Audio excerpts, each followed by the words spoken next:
Welcome to Hello Indian Investor. Hello दोस्तों, आज मैं म्यूचुअल फंड के बारे में फुल जानकारी देने जा रहा हूँ, जो कि किस कैटेगरी में हम इन्वेस्ट करें जिसमें हमें ज़्यादा से ज़्यादा रिटर्न मिले और इसके एक्सपेंस रेशियो क्या होते हैं और ये कब हमारे अकाउंट से डिडक्ट होते हैं और हमें हमारे अकाउंट में ये हम पैसे निकालने के टाइम हमें हमारे अकाउंट से कटते हैं कि हमारे चार्ट जो दिखाता है उसके साथ ही ये माइनस होते हैं। तो इसके सारे मतलब इसके म्यूचुअल फंड की सारी इन्फॉर्मेशन के बारे में मैं बताना चाहता हूँ, तो आप वीडियो में लास्ट तक बने रहें अगर इन्वेस्ट करना चाहते हैं तो हम चलते हैं स्टार SIP पे, जो कि ये ऐप है।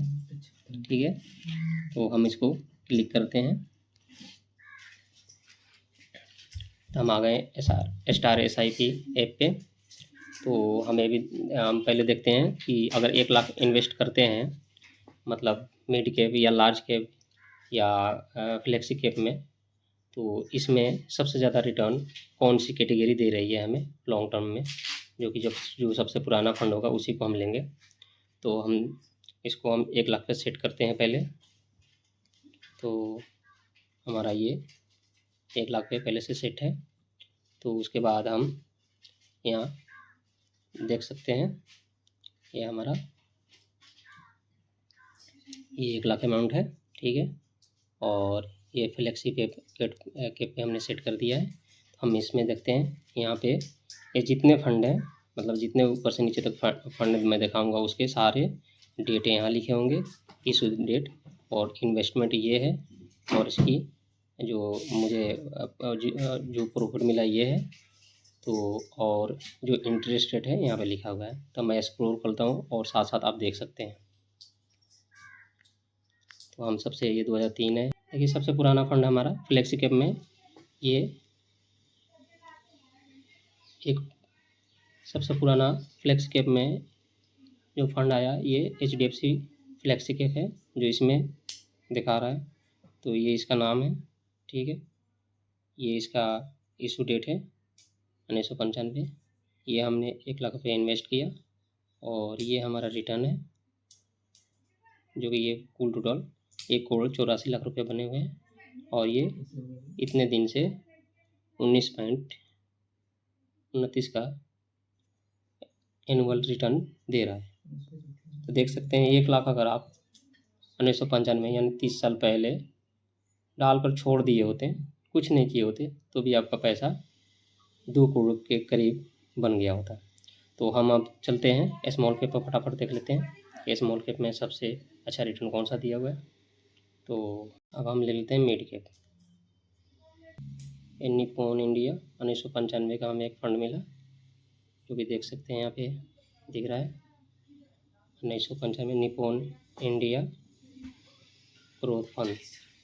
अब इसमें आप देख सकते हैं अगर 1 लाख रुपया इन्वेस्ट किए होते तो इसमें ये कोई बन गया होता 4 करोड़ रुपये। ये 23% का रिटर्न दिया है। हम कोई दूसरा भी देख लेते हैं, एक और लिंक इंडिया प्राइम फंड। ये मिड कैप कैटेगरी का है फंड है। तो इसमें देख सकते हैं 1993 से है, 1 लाख रुपये निवेश किया और 2.5 लाख रुपये बने हुए हैं, जो कि ये 19.79% का रिटर्न दिया है आज तक। तो देख सकते हैं कि फ्लेक्सी कैप से ज़्यादा रिटर्न इसने दिया हुआ है। तो अब हम स्मॉल कैप पे चलते हैं। क्वांट स्मॉल कैप, जो कि इसका इशू डेट है 1996 से है, 1 लाख निवेश किया और यहाँ पे 26 लाख रुपए बने हैं। इसने रिटर्न कम दिया हुआ है 12% का।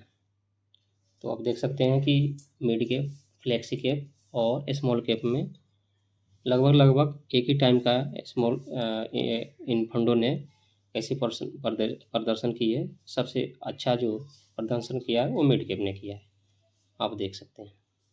तो हम इसके एक्सपेंस रेशियो के बारे में जानते हैं और मार्केट कैप के बारे में जानते हैं, और इसको कहाँ से बाय करें कि सबसे कम एक्सपेंस रेशियो लगे और रिटर्न अच्छा मिले। मार्केट के समझने के लिए, एक्सपेंस रेशियो समझने के लिए, और फंड साइज जो होता है और इसमें कितनी कंपनियां होती हैं, कैसे इसमें रिस्क कम होता है, इसके बारे में जानने के लिए हम एक ही फंड पे सारा देख लेंगे, इसलिए कि मैक्सिमम सारे फंड का एक ही हिसाब होता है, थोड़ा आगे पीछे होता है बस। तो हम फ्लेक्सी कैप ले लिए हुए हैं, तो हम चलते हैं इसके पहले। यहाँ पे देख सकते हैं होल्डिंग दिखा रहा है, यहाँ पे रिटर्न कैलकुलेटर आएगा और यहाँ पे एक्सपेंस रेशियो हमारा दिखेगा। ठीक है, बारी बारी से एक एक को दिखाएंगे। ठीक है, हम सबसे पहले मार्केट होल्डिंग को देख लेते हैं। तो इसमें देखिए होल्डिंग क्या होता है, इसमें ये क्या है, ये होल्डिंग है जो कि इसी स्टॉक में है, जैसे HDFC, ICICI, एक्सिस बैंक, तो ये सारी होल्डिंग इन्होंने रखा हुआ है। कोई यहाँ पे सारी होल्डिंग है, देख सकते हैं कितनी कंपनियां हैं। तो इसलिए इस म्यूचुअल फंड में इन्वेस्ट करने में कोई डर नहीं है कि ये सारी कंपनी एक बार ख़त्म नहीं हो सकती।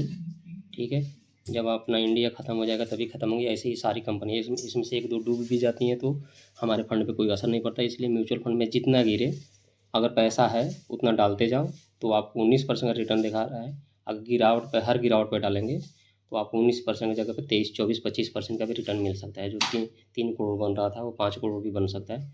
तो जब भी गिरावट हो, बेगर डर इसमें पैसे डाल सकते हैं, कोई टेंशन नहीं, इसलिए कि इसमें एक कंपनी नहीं है कि ये डूब जाएगी। ठीक है, तो ये हो गया इसका होल्डिंग। और इसमें देखते हैं एक्सपेंस रेशियो इसकी क्या दिखा रहा है। तो ये है एक्सपेंस, देखिए ये एक्सपेंस रेशियो, ये होता है एग्जिट लोड। ठीक है, तो ये दो ही मेन है, जो कि एक्सपेंस रेशियो जो होता है ये हमारी जो भी टोटल अमाउंट दिखा रही है उसमें से नहीं कटता, ये पहले से ही हर रोज़ ये काटने और कम करने के बाद, GST सारा कम करने के बाद जो भी हमारा अमाउंट दिखाता है वो फाइनल अमाउंट होता है। जब भी हम विड्रॉ करेंगे वो पूरा हमें अमाउंट मिलेगा। तो उसमें कोई घबराने की बात नहीं है कि हाँ हम विड्रॉ करेंगे उसके बाद हमें एक्सपेंस रेशियो लगेगा, ऐसा कुछ नहीं है। और एग्जिट लोड जब लगता है, जैसे यहाँ पे लिखा हुआ है 1 ईयर के अंदर अगर हम निकालते हैं पैसे, मान के चलो कि हमारा 1 लाख रुपये हमने इन्वेस्ट किया और वो जाके जो ये एग्जिट लोड कब लगता है, ये है एग्जिट लोड। जो कि ये एग्जिट लोड जब लगता है, जैसे हमने 1 लाख रुपये इन्वेस्ट किया और साल के अंदर ही निकाल रहे हैं, अब ये 1,10,000 या 20,000 रुपये हो गए हैं, तो उससे 1% लगाएगा तो 1,000 रुपया हमारा माइनस करके ये सारे पैसे हमें मिल जाएंगे वो साल के अंदर अंदर ही। अगर साल के बाद हम 1 साल के 2 साल के बाद निकालेंगे तो ये पैसे, ये एग्जिट लोड है, ये नहीं लगते। तो बाकी आपने सारा इसका देख लिया। अगर इसको बाय करना है तो इसमें कुछ नहीं करना होता है, बस आपने जो भी फंड लिया है, जो भी फंड बाय करना है, तो आपको उसके लिए किसी ऐप पे, चाहे ग्रो हो गया या एंजल वन हो गया, आप स्टॉक हो गया, बहुत ऐसे ब्रोकर है, उस पर एक अकाउंट बनानी पड़ेगी। अकाउंट बनाने के बाद आप कोई भी म्यूचुअल फंड को आप सर्च करेंगे, जैसे मैंने HDFC को सर्च किया हुआ है, हम इसको ओके करेंगे। ओके करने के बाद यहाँ SIP होती है, अगर SIP पे करेंगे तो यहाँ हमें यहाँ अमाउंट डालना होगा।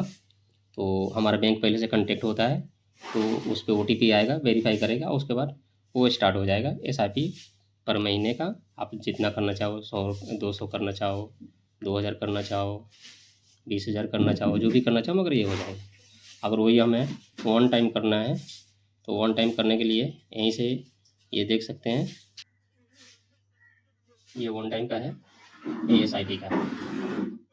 ठीक है, तो हम 1 टाइम करना हो तो यहाँ से वो स्टार्ट करेंगे और यहाँ पे जो भी अमाउंट है आपको देना है, 1,000, ठीक है, या 1 लाख, जो भी एक बार में डालना है वो आप यहाँ से डालेंगे। OTP आएगा और सबमिट हो जाएगा और आपका म्यूचुअल फंड बाय हो जाएगा। तो बस आज म्यूचुअल फंड के बारे में यही बताना था। और रिस्क के बारे में, रिस्क की बात करें तो इसमें म्यूचुअल फंड में अगर लॉन्ग टर्म आप निवेश करते हैं तो कोई रिस्क नहीं है। इसलिए नहीं रिस्क है कि इसमें एक कंपनी है नहीं, एक स्टॉक, एक म्यूचुअल फंड में कम से कम 25-50 कंपनियां होती हैं, 25-50, किसी में 200 कंपनियां होती हैं।